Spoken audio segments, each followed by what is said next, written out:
My name is Martin Galway. I'm the audio director on Starcitizen.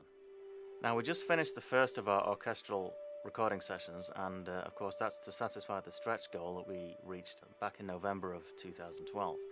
And it was actually quite a surprise for us back in those days, because we just set that as some far-off achievement goal, orchestral session, we'll never have that, but maybe off in the future. What actually happened was, on the last day of the fundraising month, that's when we hit the goal of $6 million. Pedro Camacho has been a part of the Starcitizen team a lot longer than anybody realizes. Pedro was inspired by this demo on October the 10th, from the videos to Chris flying around and his talk, about what Starcitizen was going to turn out to be. Just to hear Chris Roberts' name, for me, was enough. Whatever he was doing, he was back on games, it had to be huge and excellent. I was a huge Wing Commander fan. Pedro Camacho was a Portuguese composer who divides his time between games, television, theatre and real performance music, like his famous Requiem to Inés de Castro.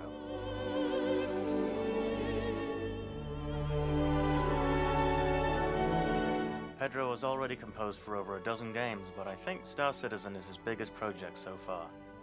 And Pedro immediately started composing and came up with more or less 2 or 3 minute demo of what would become the Starcitizen theme, and he sent that to Chris, and Chris really liked it. And Pedro also helped us on the 3 commercials that we put out so far, the Hornet, the Aurora, and the 300i, which, the music all sounds incredibly different in each one, but it's all done by Pedro. And Pedro is basically the composer on Starcitizen now. It seems weird to be recording the orchestra so far ahead of the final release of the game. Most game projects, they wait until the last minute so that they know exactly what the tune list is and how long every tune's supposed to be and all that kind of stuff. And in our case, we're releasing Starcitizen in a series of vertical slices. So we're recording the subset of tunes for Space Battle in this first session. The process of creating the music starts with the initial asset list of what tunes we're going to need. And for Space Combat, Chris and I basically went back to the old Wing Commander template and said, we're going to need a tune for this part, a tune for this part. The music's going to vary according to how much damage you've got and things like that. And so it's fully interactive. And once it's broken down into individual clips of, a minimum length, let's say, then we can approach someone like Pedro and say, how long is it going to take to compose all this? So once I receive direction from Chris and Martin, I'll make a sketch in MIDI and they respond if it's too fast or too slow. Then we go from there and then try to implement that track in the game. So my MIDI workstation has all the notes from each instrument in the orchestra individually sampled. So when I combine them together, they actually resemble very closely what a real orchestra will sound like. There's the creation of the initial music, if it's a theme or a texture. Then you have the orchestration, which is the adaptation for the large group of players. Composing is like making a black and white drawing, and orchestrating is like coloring that drawing. That's why I always orchestrate what I do, because I want to be sure that in the orchestra session, I hear the colors I had in my mind. So for Starcitizen, all the music you hear, every note, comes from Pedro. When the time came to find an orchestra to actually play all these parts, we asked Pedro, what do you think? And he said, well, I really have a good feeling about this group in the Czech Republic called the Kapellan Orchestra, headed up by Petr Pololianek. They are a freelance group of players, mostly concert masters and the principal soloists, from different orchestras that get together to play these great scores for film trailers and video games. And these musicians have never seen this music before. They're not sent anything ahead of time. It's the first time I've ever seen it. And they're such good readers of music that they can do a good take almost from the first few minutes. The orchestral session is about 4 hours long, and it can be any time of the day, whatever we have booked. In the case of our recent session, it was in the evening from 8 p.m. to midnight. And the orchestra players all came in, by themselves from different places, assembled and sat down, opened their cases. And they would start to play immediately. and they see the first page of the score, they get going, they play the very first take, all 75 musicians going at once. It's quite possible that there'll be a perfect take right from the get-go.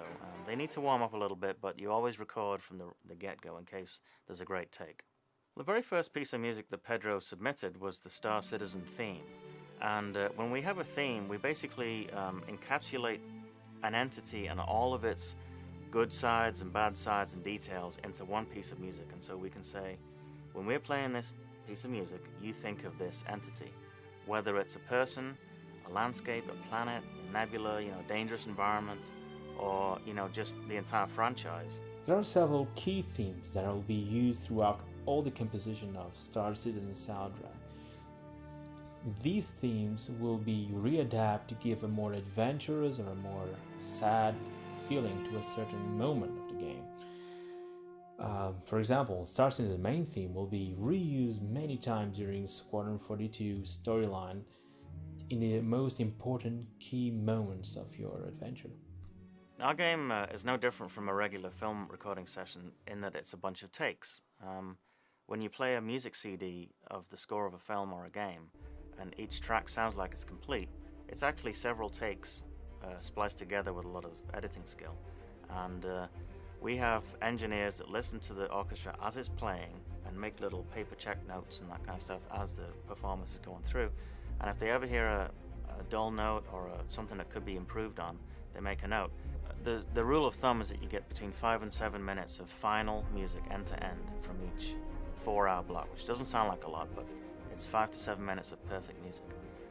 And so you need more than one session to get an entire game done. And even our dogfighting module has about 15 minutes of music.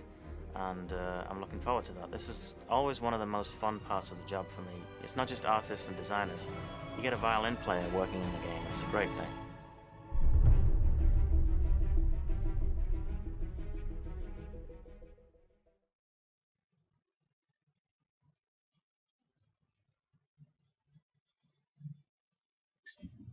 That's good.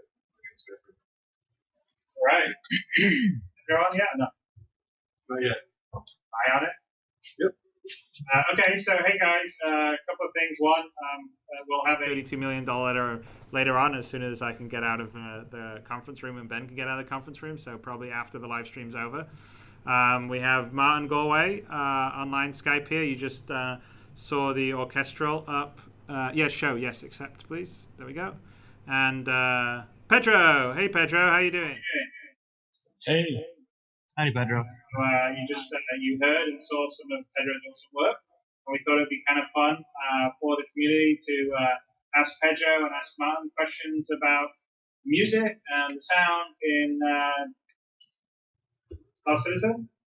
So over to you. I'll just listen here. How are we getting the questions? Are we getting them from Ben? Ben, yes, that's it. Yep, I can. Question for you guys. If you want to ask some questions about the music on the chat roll, we will ask Martin and Pedro. Wondering if it will have AMD True Audio support.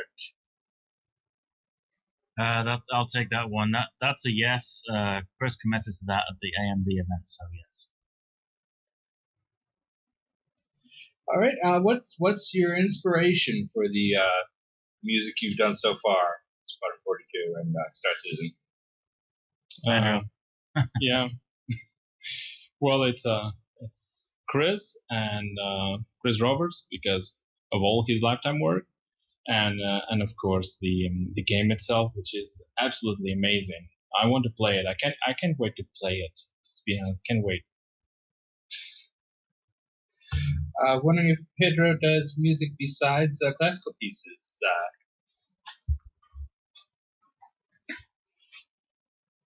Yes, I do. I do music for TV work, for other video games, and some film as well. So yeah, I do. Even though games are probably games and concert are my biggest passions, perhaps. Yeah. Hey, so also one thing, Pedro, I think on the previous question, I'm guessing that they're probably wondering why. Say film music or music in general, like, was inspirational for you outside of like the game itself, in terms of thinking of the music you were composing for Star Citizen? So you want to maybe speak to that? Okay, other inspirations besides,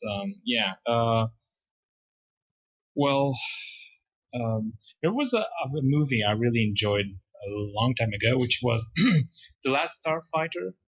That was a movie that really touched me because it was a kid that wanted to be in the stars, and through a video game in the movie, he was selected to be the last starfighter, and so that movie really touched me. I really loved it,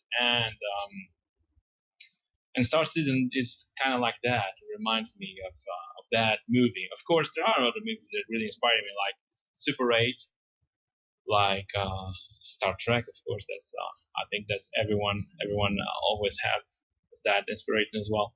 So maybe those are my biggest inspirations. So like classic, old sci-fi movies, perhaps, and I think those were my biggest inspirations. Yes. The chat folks went crazy when you mentioned The Last Starfighter. Apparently, our fans are also very into that movie. Oh, yeah, I saw it like at least 7 times. So, yeah, it was great. Right. You've been selected by the I forgot it, Korhan Armada, something like that. It's great. Wondering if there will be dynamic music in the game. Will it react to what you're doing in the cockpit? Yes. We are borrowing, like I said in the video, borrowing from techniques that we used in Wing Commander and Freelancer and things like that to bring adaptive music that changes in intensity, reflects the fact that we've got damage, or if emotionally things are going well, we will use more hopeful or positive music, and if things are grim, even if your ship's in great shape but the battle is nearly lost, we'll have music that reflects that. There should be a small number of people, vocal, however, who are wondering why we have sound in space at all. Can we address that part? Let me at him. Okay, look. This is the answer. Look, all right, look. It's a game, and even though there is no sound in space, there's sound in some parts of space. If you're in a fine dust cloud, you will get some sound propagated that way, but most of the time, there's no sound. We're going to have sound because that's a great way to convey the action, because you can only see out the front of your ship. Even with Oculus Vision, you can only see in one direction. See, that's my animation right there. Sound's going to convey to you what's going on behind you. I mean, I'm not sure what these players want. The ones who want no sound in space, they're only going to see in one direction. They're not going to really be able to play very well. Right, Chris?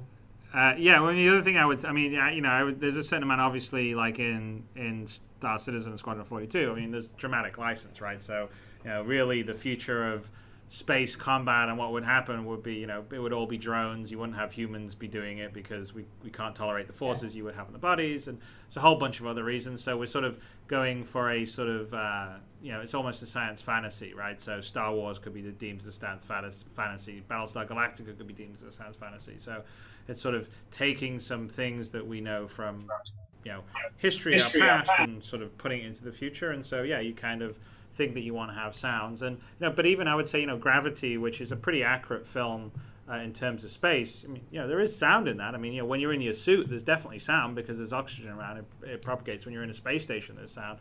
So they actually did a pretty nice job of that, and there has definitely been talk that potentially you would maybe in the future, just like if you have a digital SLR now, well, they don't have an actual shutter, but guess what? When you press the button, it makes the shutter sound, because that's what people are used to, and it's actual audio feedback for why they're taking a picture. And the same, people are like, electric cars are now like having a muffler sound on some of them, so you can actually hear them, because otherwise you couldn't hear them. So who's to say in the future that you wouldn't necessarily simulate a level of sound for a pilot in a cockpit so he could have spatial awareness? which is to sort of what Martin's talking about. So that's definitely there. Although, who knows, for the purists, for the fun of it, we may have a turn the sound off check mark that could sound when you're actually out in the exterior, could be silent or whatever. We haven't. We may provide that as an option just for the people that really want to be pure about it. But as I've said, there would be, you could definitely see some ways in the future where people would even essentially fake the sound for spatial awareness reasons. But back to Ben. All right. Anti-X would like to know from Pedro, how do you get started writing a piece of music? You just pick a note and go from there, or what's your process? I really have no clue. I'm being as honest as possible. I really have absolutely no clue. I'm actually a very visual composer, but when I see an image that inspires me, I just get fired with ideas. Like, I have to eliminate them and just pick one I want the best at the time. Without seeing anything, it's gonna. So basically, Starcitizen looks so good. So when I see any image, I just get like a bunch of ideas, like very fast. That's at least.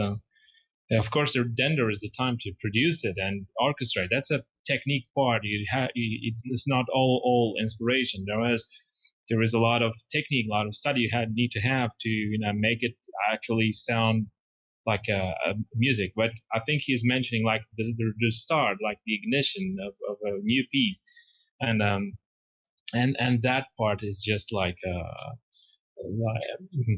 I have to eliminate by basically the ideas. That's it. Hope it answered. All right, I've got a question here from Michael Nightingale, who has not missed the live stream yet. He's helping us out, wrangling folks in Austin. This is for Martin. Are there going to be musical pieces that have non-standard timings, like 3/3 or 5/4? We'll work that one out with Pedro over the course. We may try that for some of the alien races. It doesn't jump out as something we've got. Certainly not something we've got in the plan right now. But it's something that we could try because it's very alien. It's unexpected. It gives that unsettling feel that we as humans, we're the human players of Starcitizen. There are no Xi'an players of Starcitizen who would think that the Xi'an stuff is all totally normal. We see those guys as aliens, and so we might want to use some unnatural sounding music tempos, right? Pedro, what do you think?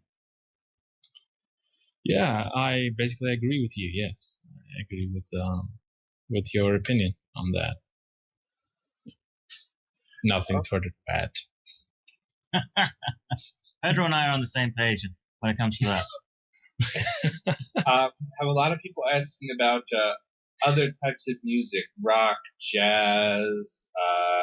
Are we going to see anything like that in Starcitizen? In fact, if I might extend to the question, a lot of people have asked me about what music's going on in the bars and on the planets, in these places you walk in. It's not score, it's not like a storyline, it's like what kind of ambient music plays in these places. Over to you, Pedro. Yeah, well, I really do have tons of ideas in that side, which I think we will all discuss as a team. But I believe this is my I like those games that when you go to a bar, all the music you hear is just like a futuristic techno. That's okay, but I believe that in the future you will also want to hear some jazz, some classic tunes, some 80s, actual current 80s tunes. I don't know. 1980s, that is, not 2080s, right? Yes, 1980s. So like old school bars, and of course I think there should be like modern of the time in Starcitizen, like modern music of the period we are living in there. I think there should. I believe that there will be a bit of everything, but of course this is something that we are still discussing as a team and to see what's the best option on that aspect. Right. Wondering how many scores the game will have. I'm just making the To same you, face Martin. Pedro's making. I'm gonna make a rough guess. Hey, Chris, do we have we said how many planets are in the game? Is it 700, something like that? Currently, we have about 55 star systems and about 400 different environments that you can land on, and it may be more. I mean, now that we've gotten more, we're not really finite. We're going to constantly be adding stuff, so we're still getting the pipeline up for building the environments and everything. But that quite potentially could be bigger because we're looking at some hybrid sort of built and procedural stuff, so it'll allow us to sort of flesh out a larger degree of areas. But you certainly you will certainly be in that range. I don't think you need 450 themes, but you're certainly going to have different kinds of places: big cities, small cities, outposts, mining colonies, Jean, Banu, human, Vandal. We'll start off by categorizing them into large groups.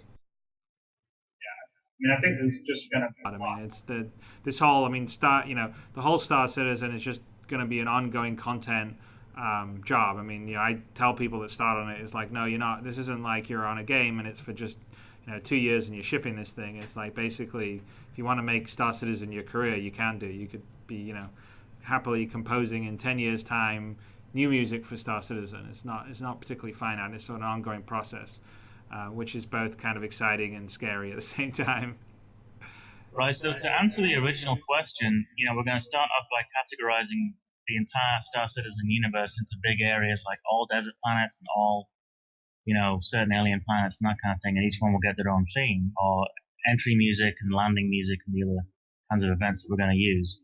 And then as we want to dress up, it's like set dressing with music. We're going to dress up the set with specific pieces of music on specific planets. If they have a specific piece of content on there, like a pirate boss lives on that planet, and whenever you go there, you see that pirate boss. So we may use a particular piece of music on that planet. Then you've got the interactive parts of the music for battles and the Squadron 42 scores, which are also divided into 2 bits. So the interactive things and all the passive moments, like when you're watching scenes in the story. I assume there's going to be, storyline scenes that you go through that'll have music in the background. So we're going to score all of that. We may start with generic pieces of score, kind of like if you ever watch soap operas, they start off with a library of about 20 pieces of music and they just pick one to play in the background. We may start with that kind of technique for our Squadron 42 stories, but then add specific pieces of music for the specific scenes as we go on. Hope I didn't say specific too many times in that answer. Can you give us more specifics? Can you be more specific? People are asking about a radio system like GTA. Is that something we can see in Star Citizen? I get that question a lot, and I constantly bounce it over to the design people because really it's a design question. Honestly, since Chris is in the room, he might want to wax lyrical on that. What do you think, Chris? Well, we're definitely looking and considering like a jukebox system whereby, like, for instance, you're in your hangar or maybe even your ship. It can play music you have on your computer, like in your iTunes library or whatever, just as a feature. In terms of radio and broadcasts, we're definitely planning on having like sort of news broadcasts and probably radio broadcasts that would be sort of in fiction though, right? So I'm not sure we're going to go to the GTA 5 thing where they've actually licensed a bunch of contemporary music and it's playing over the radios. Super cool, but it sort of feels like it would be a bit anachronistic for what we're doing in Star Citizen. But definitely, we have things like one-shot shipping news and all that sort of stuff. So the long-term plan for Star Citizen is to take a lot of the stuff, say, that Dave Haddock has been writing and you see sort of in written post, and move them to audio or even full video production, where it's all about immersing you in the world. It's all about, so like, my long-term goal would be, you would be flying around, or you'd be walking into a bar, and like maybe you'd be hearing a podcast, or you'd be watching a news item, and that show would literally be discussing events that were happening in the universe, right? So you would have, we would be recording, our content team here would be like looking at what was happening in the universe, and the one-shot shipping news, whoever the actor playing that would write a script for him that would be based on something that we saw happening in the universe the day before or 2 days before, and it'd be like, okay, it looks like in the Vegas sector there's increased pirate activity and that kind of stuff. It'd just be kind of cool. So we'll definitely have a level of that, and probably allow you to sort of play your own playlist or whatever, but probably won't have necessarily like popular bands playing music from today over our radio, because like I said, it doesn't really fit the sci-fi setting.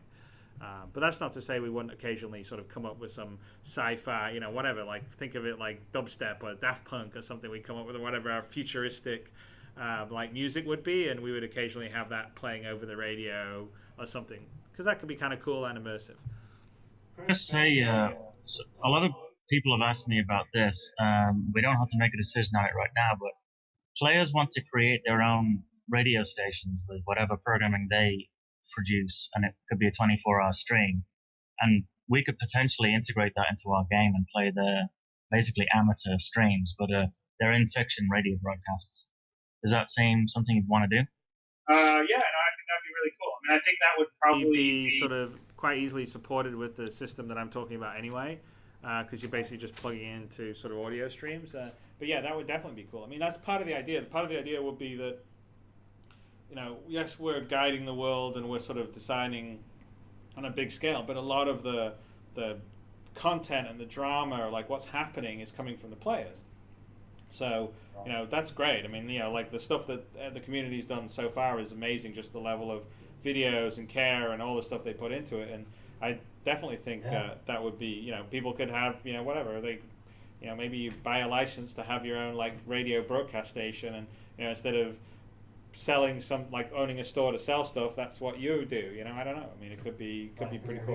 Radio DJ. A radio DJ. Yeah, no, absolutely. I mean, I'm constantly amazed that in something like Starcitizen, people are really focused on all this huge variety of roles, right? I tend to be a little sort of narrow-minded, wing-commander privacy. Oh, I just want to be, Luke Skywalker. I want to be Han Solo. But there's plenty of people that want to, they just want to they want to be the guy that goes out to fix people when they break down in space, or they would want to be a VJ, or whatever it would be. It's just it's amazing how people want to do so many different things, and so it's almost like just going to a different world and reality, and so I think the more we do to support that, especially when it's technically easy, is a good thing for the game.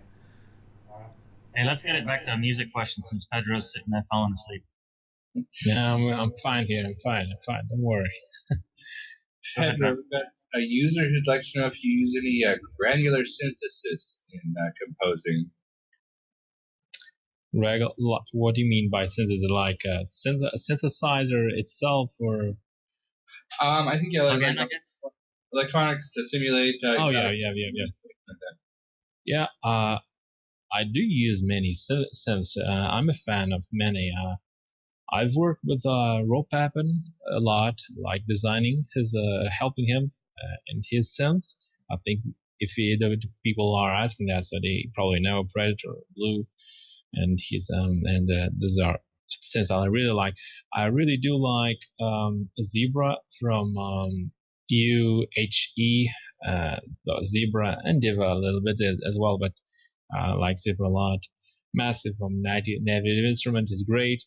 And of course, there's also the Moogs, which I really Moog Little Fatty. It's a synthesizer. I really love the sound of it. We still, since right now we're focusing on the score of Squadron 42, and what we have in mind, at least for now, it's more like the classic sci-fi sound in that. So we want it to be like a cinematic experience. We don't want it to be like too experimental. We want people to play the Squadron 42 storyline and feel like, oh, this reminds me of things from that we lived before in the past 10 years or 20 years.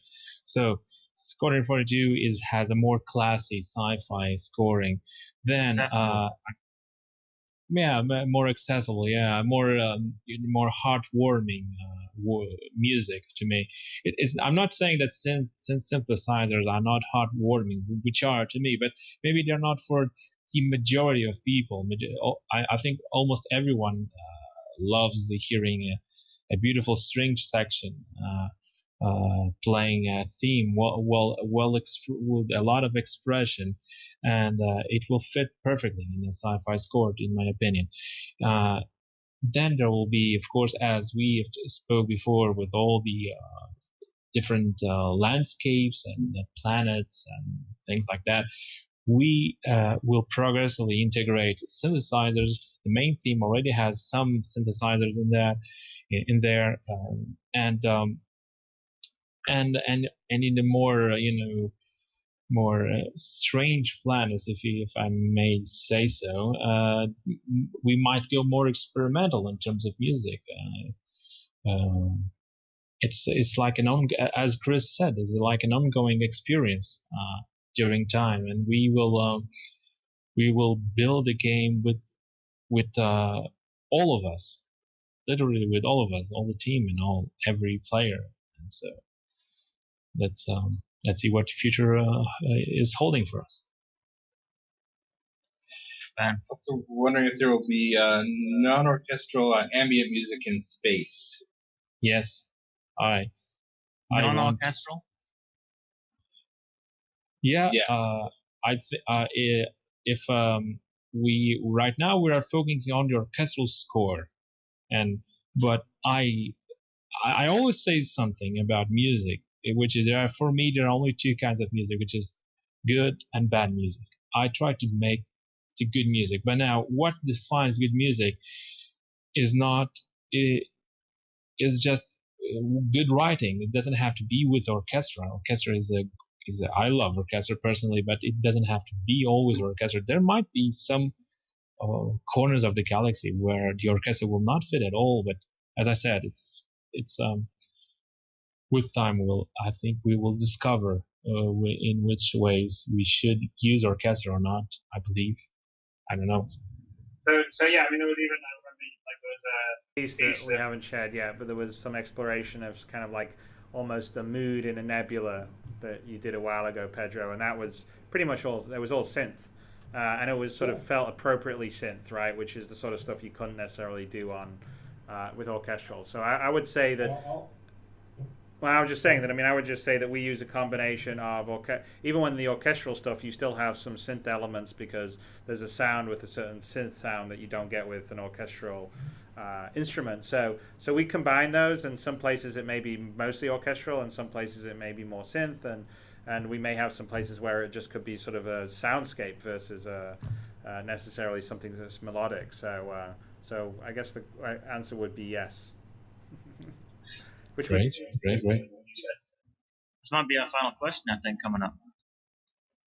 All right. Wondering if there will be a choir used. Yes, of course. There will be a choir. The main theme already has a choir. There was your requiem that you did was pretty beautiful with the choir. I am personally. I believe that there is no best instrument as the human voice. It's the best instrument that exists. Also, it's more. I think it's the hardest one to actually score well without always being the traditional staccato like there are many ways to use the voice. Like there are so many ways to use the voice. If you hear many modern classical composers like Luciano Berio and or even far in back in history composer like Ockeghem or Josquin des Prés, and you'll hear just so many ways to use the choir. And I hope that the main team already has a choir, but I hope that we will explore the human voice, and perhaps sometimes disguising in a way that no one will ever tell it's the human voice. And I think I like to do that, at least. I like to do it. connection work, Pedro, but before he goes to bed. Yeah. Our fans crashed his site. Fun that. Our fans crashed Pedro Pedro's site. apparently.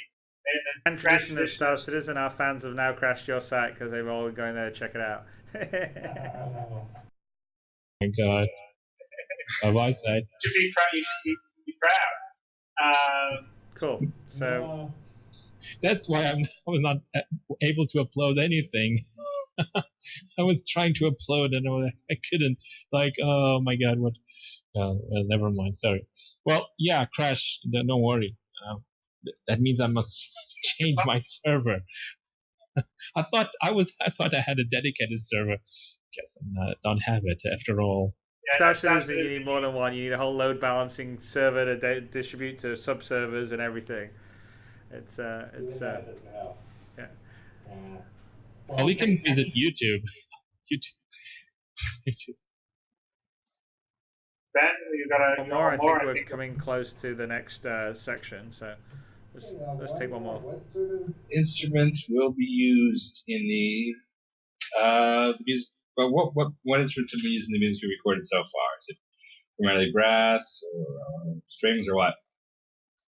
Well, I am personally a fan of woodwinds and strings, but of course, the horns and the brass family of an orchestra, and by tradition, came from the hunters. So when it's impossible to make a track that you want to have some heroic or some military feeling, that you completely remove the brass. You can if you use some synthesizers instead of brass and things like that, but there is a necessity for that. But what I really will like to use in my music is to always feature the colors of the woodwinds. Many times and we neglect that family of the orchestra. So I hope people enjoy that color, and it makes a difference for them. All right, are we off? All right. Well, thank you very much for answering some musical questions. Thank you. Very welcome. Thank you. Welcome. Bye, everyone. They say goodbye. Bye. Thank you for crashing my website.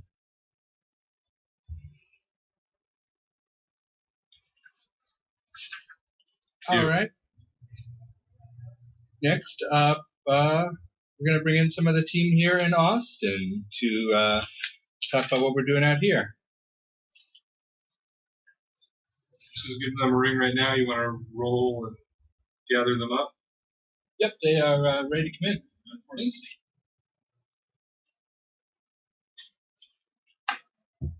We'll have them in just a moment.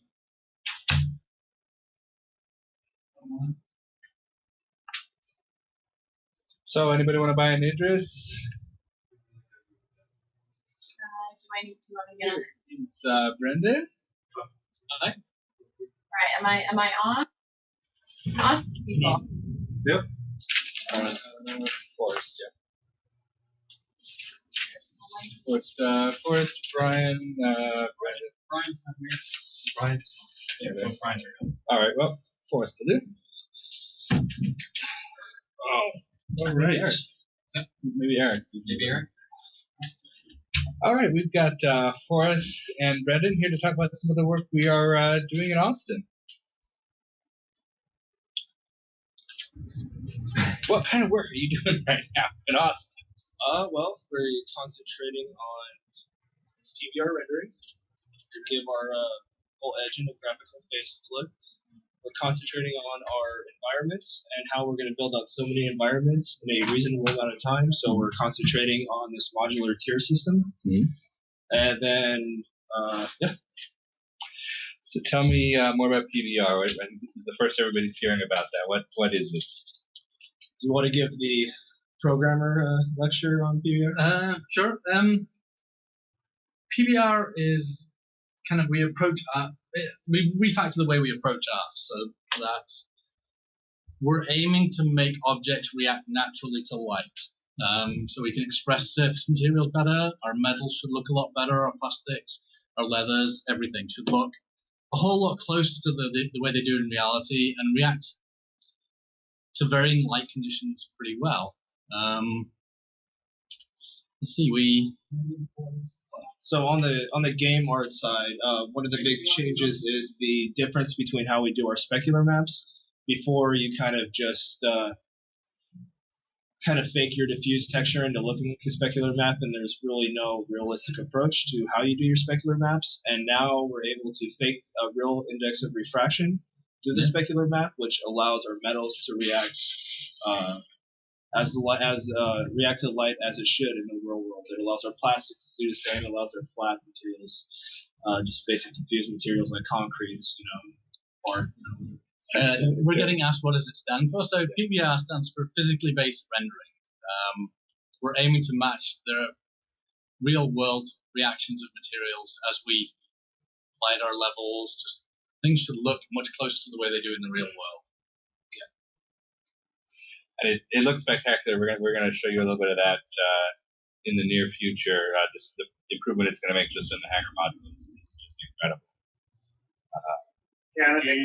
I think hey guys, Chris, I think we have a video that will show when it's finished downloading onto the broadcast machine here, which is in progress. It's about 10 minutes. It's what Nathan sent that I think has some element of the PBR in it as well as kind of some cool stuff on the Avenger. The Avenger is much more developed than what's in the hangar right now.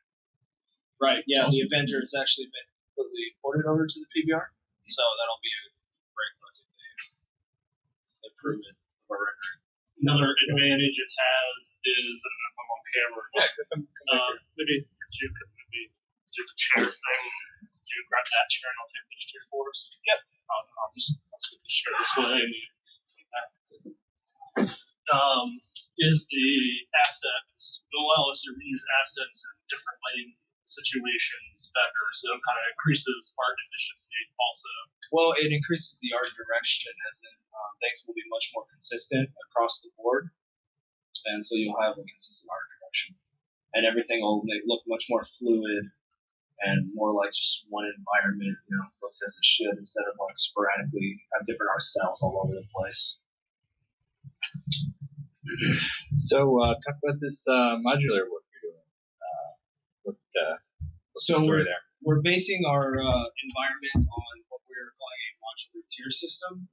And what that means is we break it up into multiple tiers. So it can be tier 1, tier 2, tier 3, tier 4, tier 5. The smaller it is, the more individual it is, the bigger it is, the more grouped amount of assets there are. So maybe you have a giant building that's broken up into modular prefabs, and you want to take all those modular prefabs, you could assemble them in the engine, and then you can just prefab all those prefabs together, and all of a sudden you have a giant building that you can just build from the scene.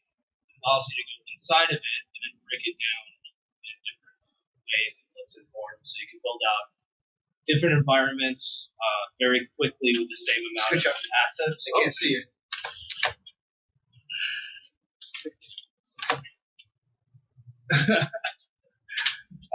So it allows us to build out things in a modular fashion very quickly. Is that better? Lana? Council?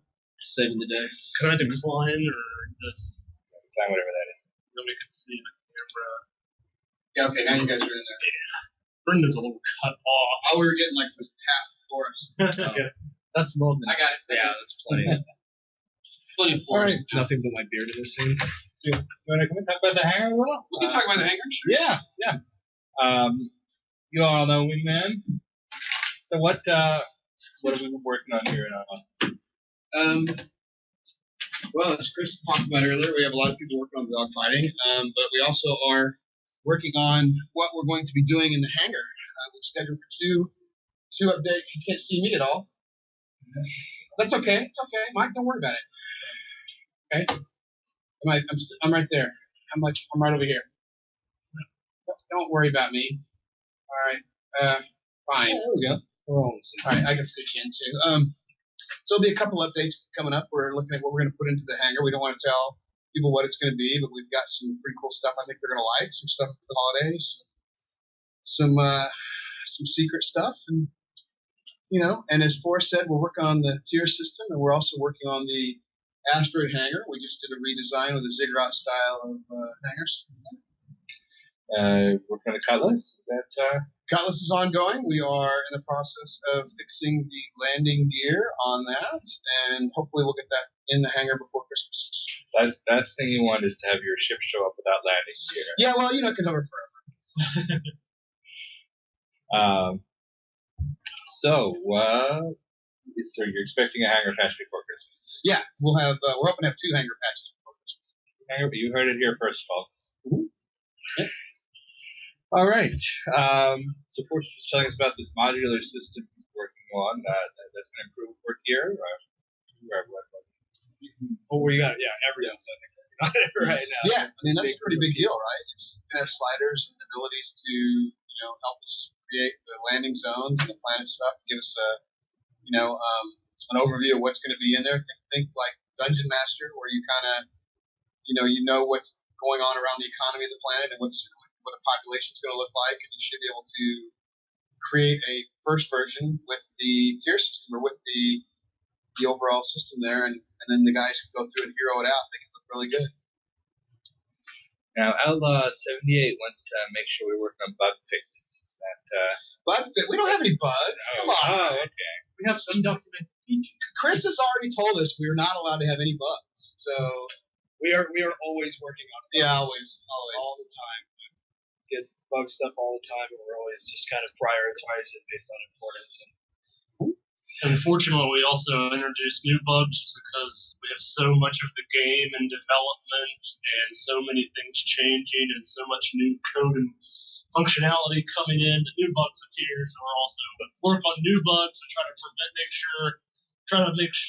to keep it so that new bugs don't get out and you fix it before you see them. Of course, something will slow Go down. on, Chris. Hey, on the side, right? I mean, We just switched to a new system. I'm not sure that it's being affected on our deployment, but we now have different branches based on release versions, whereas before we didn't necessarily have that, and that was one of the big issues why the Hornet got delayed, was that we had code that was being done for another part of the like the dogfighting that broke some hangar stuff, and that's one of the reasons why we pushed that hangar when there was the big drama about the Hornet being delayed.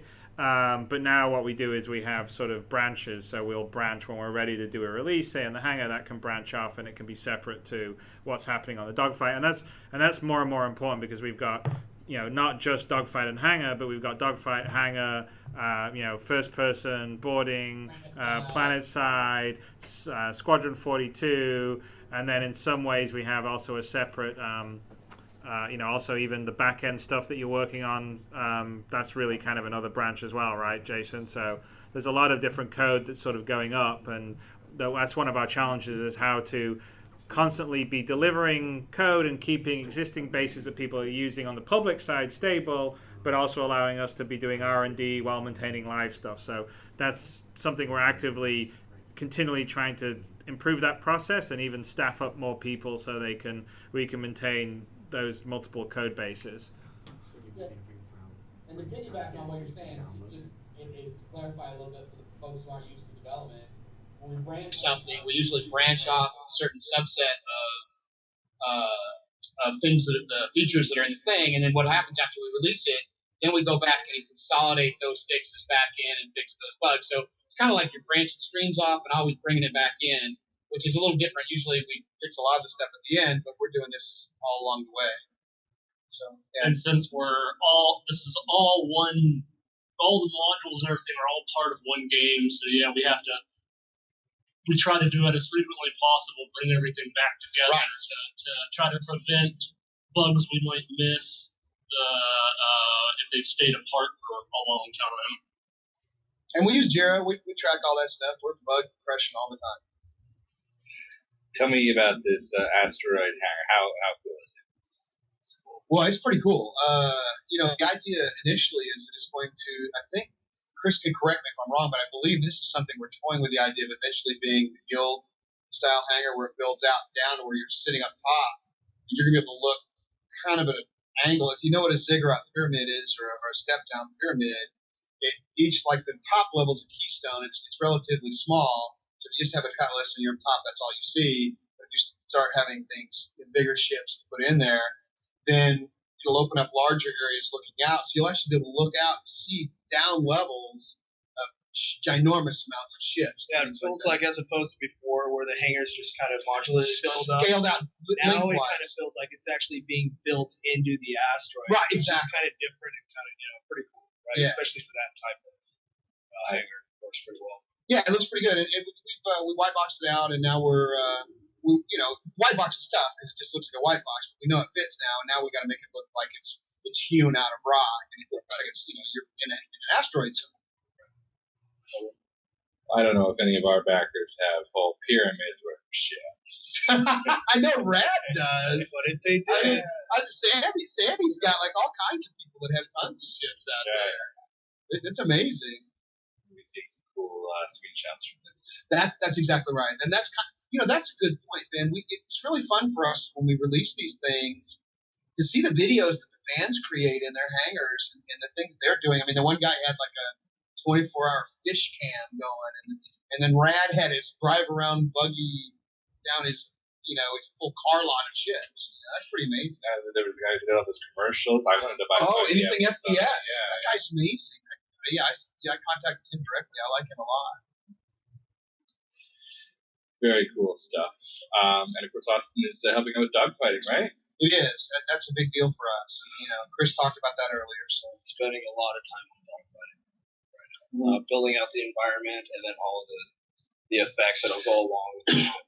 Yeah, the effects that go along with all the weapons, everything, and then the sounds that go with those, and then how much damage they do, and then the damage, the textures, and the looks, and all that stuff to do. We don't want to put something out there that's too early. We want to make sure it's done right. Yeah, if you're going to do it right. But there might be something coming where they can fire weapons pretty quickly. We'll see how that goes. I don't know anything about that. I don't know anything about that either. All right, let's take some questions for the Austin team. Chris knows about that.